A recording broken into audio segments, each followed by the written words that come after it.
তখনও কি সময় ছিল যখন আমি রাজা ছিলাম। কি বিশ্বাস হয় না আমি যে রাজা ছিলাম? সত্যি ভাই, একসময় রাজার হালেই চলছি। নিজের ইচ্ছা মতো রাত জাগতাম, সকালবেলা নিজের ইচ্ছা মতো ঘুম থেকে উঠতাম।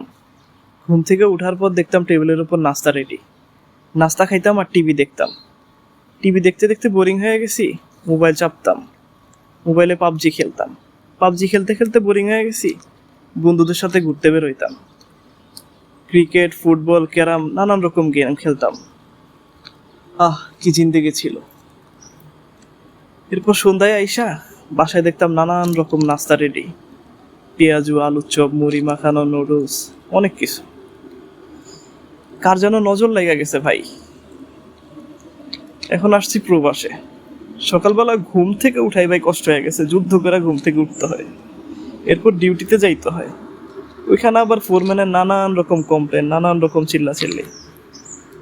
ভাই 13-14 ঘন্টা ডিউটি করি, আবার বাসায় এসে দেখি এতগুলো কাপড় আমার দিকে তাকিয়ে আছে।